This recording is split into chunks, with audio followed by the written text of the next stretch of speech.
neat. Okay. So if you're watching this already, I'm still trying to figure out what the heck I'm doing. It's streaming on Facebook and YouTube. So I'm going to try to do my best to keep up with both.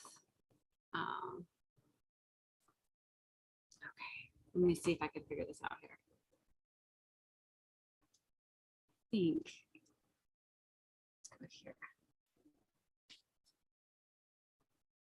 Okay, so if you, hey, it works. Hey, and Sue. That is so cool. Okay. So I hopped on a couple minutes early. It's going to be a little bit delayed here and there for me, I think, not necessarily for you. Aunt Sue, can you hear me okay? I didn't check any of the stuff before I started. Okay.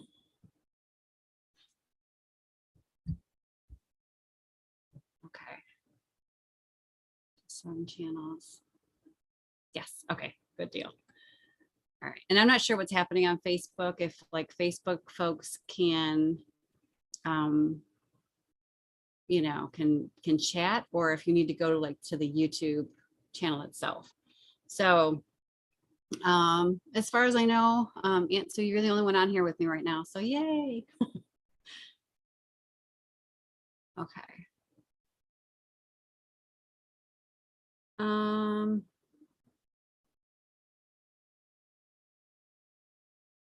Oh, this is kind of far behind.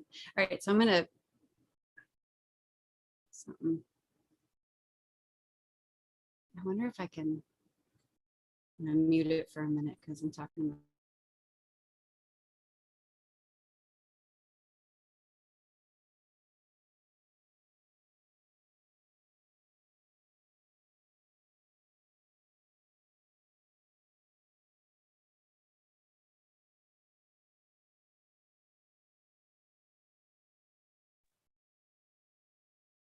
All right, I guess I'm unmuting. It's so weird because I'm on 2 different screens and one of them's going really slow and the other one's kind of is on time. I'm gonna go to the YouTube thing and see if anything's happening there. Okay. It's live. That's so cool.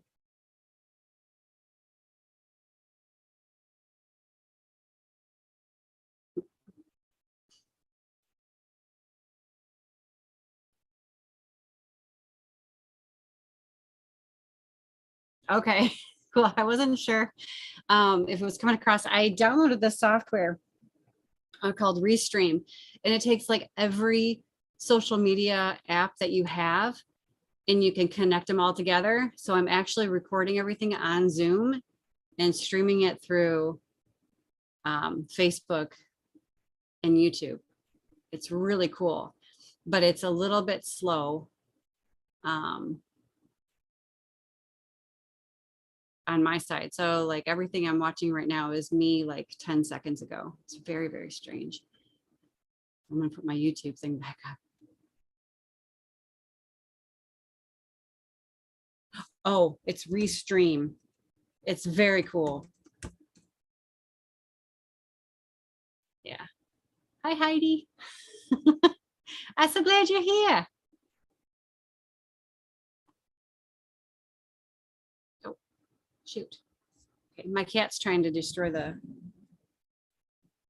whole thing here. I'm gonna move things because he's like Godzilla around this stuff. Yeah, it's really something. It took me like an hour though to kind of figure it out and like, but here we are. Hey, Jen. Very cool. Like there's actual people on the other side. It's so neat. This is so different than trying to like record everything and then spit it out. Because then I usually have to edit and then I have to look at myself and I'm like, oh, that's gross. And then that just doesn't work out very well for me. So I wanted to come on here because over the last 3-4 weeks or whatever, I've been doing this YouTube thing And I don't know what the deal is, whether it's just to get, sort of out there in front of people with the, 1,001 events and businesses and yada, yada things that are happening. But the last 3 weeks we've done amazing interviews with entrepreneurs and people who are really impacting other people's lives through coaching, or like Dr. John with the health and wellness thing, which is incredibly awesome. So this week, what happened was there's been a couple of instances where people have sort of said, hey, this is human trafficking, or this is human trafficking, and really it's not, or it has a tiny little element to it. So I kind of wanted to get on here and dispel some myths around human trafficking, because obviously that's what I do, is teach the courses. And I just want to make sure that everybody is sort of on the page with this. Obviously, I don't intend to reach everybody through YouTube, but I'm so happy you guys are here. If you haven't already, like, go ahead and subscribe or whatever if you want to. You don't have to. But then when I go live again, so I was thinking next week, okay, interrupt my own thought. I was thinking next week. So we're either going to do like sort of how to start writing your own book, sort of tutorials, because there's an event coming up in November that I think is going to be incredibly awesome for wannabe authors or people who want to write their memoirs. Or I've had a friend bring up about my painting. How do we paint like you do? So I don't know if I should do like a painting tutorial. I actually recorded one the other day, but I looked incredibly gross, so I didn't post it at all. So that's kind of where I'm at with all of these things. So if you guys are more interested in like the writing the book part, or how to paint a really cool winter scene, let me know. And that's kind of the direction I'll head in. I also wanted to do some more interviews with entrepreneurs. I wanted to do some interviews with people who are maybe survivors of something and want to maybe tell their story, or not, or just kind of tell around it, which is cool too. And then we were tossing around the idea of talking to artists about their process, right? So what is health and wellness and well-being? What does that look like for them? How do they maintain their sanity, or do they? We're all a little crazy, so me especially. So it would be cool to kind of get some tips and tricks from every corner of sort of the creative world and the analytical world. So let me know if any of those things interest you, and then that's the direction we'll head. So without further ado, it's 6:03. So what I wanted to do, I'm going to actually share my screen, and hopefully this will work, because like I said, this is a whole new, I have a lot of tabs going on up here. Ignore my budget. Which one is it? Oh, it's not that one. It's not that one. Okay, we're gonna get out of here for a minute, because apparently it's not up there. It's here. Okay, so I'm gonna try this one more time. This is so neat, this whole program thing. What's going on here? There it is. Ta-da. Okay, so can you guys see that okay? Just give me a little. Jen, I miss you too. Sorry, I didn't see that part. I just saw hi, Amy. Can you guys see that screen okay? It's probably gonna take a minute to get to you.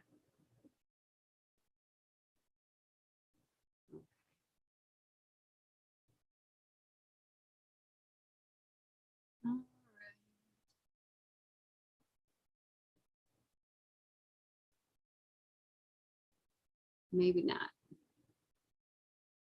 Oh, there it is. Okay. Oh, hey, that's really neat. Okay, let me see if I can clean that up just a second here.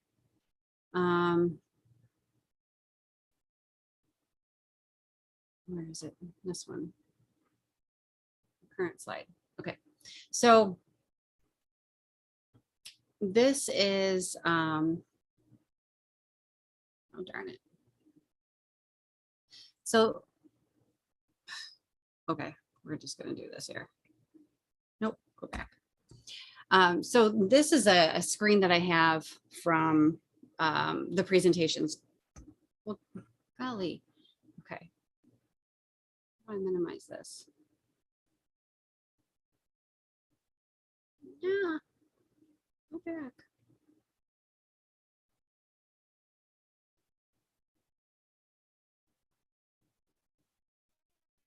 Okay, I'm trying to figure this out, but sorry, y'all. Okay, maybe it's not going to let me do what I would like to do. So I'm just going to walk ourselves through it. So just really quickly, some myths about predators, because this was one of the big things. I'm going to see if I can stop share for a minute here and go back. This was one of the things that came up, was really talking about predators, right? And sort of the myths, and you know what it looks like in, you know, the movies and on TV and all these news articles that we keep seeing, and they're constantly equating human trafficking with something, you know, another crime that doesn't really have anything to do with human trafficking. So I wanted to break these down just a little bit. So first of all, one of the big things that we have to talk about is the fact that most predators are not necessarily men, right? So there's a big myth out there that men are, you know, the big bad wolf, and little girls are always the victims. And the case is really about half of those who do the recruiting. So what we call the bottom bitch, yeah, this is public. The bottom is trusted to go out and do the recruiting and come back. Now, the bottom is usually also a victim of human trafficking. So we can't exactly say either that, you know, that dynamic is all predator and all victim. But the bottom is generally the first one who is recruited into the pimp's stable, right? So what he calls his group is a stable, his or her group. But we also know that women make up about 24% of those who run a sex trafficking ring, residential brothel, or produce infant, toddler, child, you know, sexual content. So we would generally call, you know, child pornography. So that's a big problem. And especially when we talk about, oh, you know, well, this guy, you know, he looks creepy or whatever. And it could be the 18-year-old who's out doing the recruiting and luring kids into the stable. So we cannot continue to foster that, you know. And we also have to understand that in some areas of the country, nearly 50% of the victims are actually boys. So when we talk about that male-female divide, we're really looking at every part of the equation when it comes to girls and boys, men and women who are trafficked, and those who are trafficking. So, so that was myth number one. The second myth that we're working on is, let's see if I can get back to here. So another myth is that they're always old and creepy. So, you know, some are, you know, they get older, but for the most part, your average rapist is 31 and a half years old, and your average trafficker is 28 and a half years old. So these are not the old creepy men that we assume are lurking around every corner, trying to snatch up kids.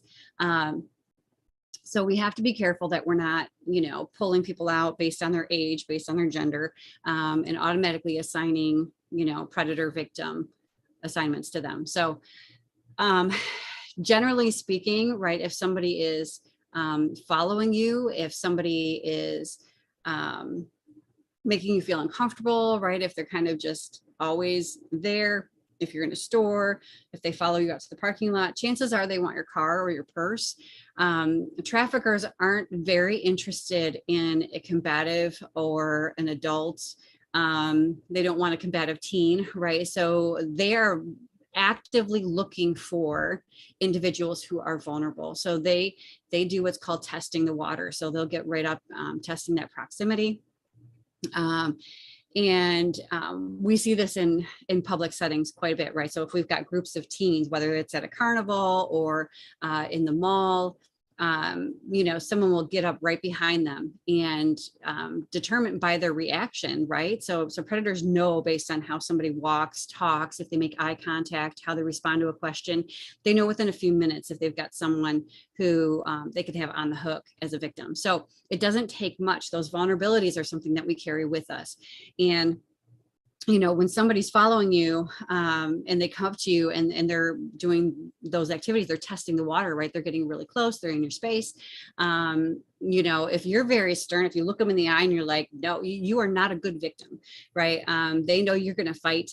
They're not up for a fight. They're in it for the long haul. So what's going to happen is they're going to go up to somebody who they might think is going to be vulnerable. They're going to test the waters. And based on her reaction or his reaction, they're going to strike up a conversation, you know, maybe exchange a little, hey, what are you doing here? Hey, what are you doing here? Hey, you're beautiful, kind of thing, and banter back and forth. And then all of a sudden, you know, hey, can I friend you on Facebook? Hey, can I send you a request on Instagram, you know, Snapchat, TikTok, whatever the case might be. And, you know, whether it's that night or it's a few days later, you know, that person's going to get a text. And hey, do you want to go to a party? Well, okay, you know, we're friends, right? So, oh yeah, I just met him in the mall. He was super cool, awesome. And a relationship develops from there. So there's a lot of intricate grooming involved with predator behavior. So again, predators generally aren't looking for a fight. They're in it to look very like they're the savior, like they are helping you, like they adore you and going to take care of you. And before you know it, you're on the hook. So so again, that was all back to the old and creepy one. So they're not always old and creepy, and they're not dumb. I guess that goes right into the next one. So they're not stupid. You know, these predators, whether they're male or female, they are, you know, they know how to work the dark web. They know how to groom individuals into things that vulnerable individuals don't even have a concept of. They don't even know they're in it until it's far too late. So they know how to run their own sex trafficking rings. They know how to, you know, transport people from one place to another without detection. So this really does not come from a place of stupidity. They're generating over $150 billion a year in revenue. And that goes into the pockets of traffickers. So, so they're not stupid. They're not necessarily old. And they're not all men. Another myth is that they're loners. This is especially not true when it comes to the demand side, when it comes to pedophiles and Johns, when it comes to the purchase. So more than 78% of Johns, those who purchase sex, are married with children. So these are not the typical loners hanging out in, you know, mama's basement, smoking weed on the computer that we might think of. They have family, they have jobs, they have friends. Many of them use their work computer to make a date or to rape a child that evening from work. So, you know, they have jobs. So this is, again, a big myth, is that they're kind of hiding out, you know, somewhere all alone. Another myth is that they pick strangers to kidnap and violate. This is a huge one. So yes, we should be very leery. The world is not all sunshine and roses. We should be very careful about, you know, our kids going to the bus stops, whatever age they are. We should be, you know, careful about, you know, letting our kids go to the mall or the stores by themselves without groups. But for the most part, more than 97% of those who are trafficked by someone they know. So, you know, it's not like the movie Taken. It's not a random act of violence. It's less than 3% of what we see as far as human trafficking goes here in the US. So the big part of human trafficking here in the US and globally actually is familial trafficking. So being sold by your own family. We see that quite a bit here in Michigan, in every state in the United States. And about 2/3 of those who are trafficked globally are trafficked by family, whether it's out of desperation or just cultural norm. That's the trend that we see. So depending on the city in our nation, anywhere from 35 to 50% of trafficking is familial. So it's what we call the cottage industry, these small mom and pop shops who are selling their own. So that is a big issue. So not a super long podcast for today, but I just wanted to get that out there and make sure that people understood sort of the myths that surrounded human trafficking and what it is and what it isn't. So, and what, you know, obviously we didn't go into a ton of detail about that, about the criminal part of that. Maybe we'll do that in another session, but I wanted to bring that up because we've got a really cool event coming up October 8th with Dr. John Morey, who I saw popped on for like a minute. So, and I'm actually going to, if I can get to it, I'm going to share that flyer. Oh man, where'd it go? Okay, I gotta get back down here. So where did it go? There we go. So Dr. John Morey is a local chiropractor and mental health dude, and just all around, well, not a mental health dude, but like a wellness guru guy. I call him my movement guy because that's what I know him from. Like, he teaches people how to move like normal human beings, whatever that might be. So I'm actually going to share, if I can, there it is. Okay. So I'm going to share this video, not video, I'm going to share this flyer. So October 8th, we have a full day event coming up. So it's 3 hours of human trafficking information, what to do about it, prevention, intervention, what are those things that help to mitigate vulnerability in children and adults. And then John's going to teach you how to kick their ass. So super cool. So not really, he doesn't put it that way. It's right. It's de-escalation techniques, and then if you have to engage, he teaches you how to do those things. So but me, I like my version better. So that is coming up October 8th. Get a hold of me if you want to go to that. It's also on Eventbrite, and you know what, I'll actually attach the link so that you guys can go on, or you can share the link and let your friends know, let people know. So that's coming up, and that is at his office at the Great Lakes Chiropractic and Movement Center on Miller Road in Flint, Michigan. So anyway, I don't see any other chat activity happening here or any questions. So I'll stay on for just a few more minutes to make sure that the chat is working. And other than that, I think that's it. So let me know if you guys want me to head, writing a book kind of direction, artistry kind of direction with painting, interview some more really interesting entrepreneurs or survivors or, community leaders. Just kind of feeling my way through this because, who knows? It just feels like a good way to connect with community and not have to leave my house. So it's very cool. All right. Well, I hope you all have a wonderful evening, and so nice to see so many of you pop on here. So thank you so much. But I'm going to go ahead and end this, and I will catch up with chat in a bit. And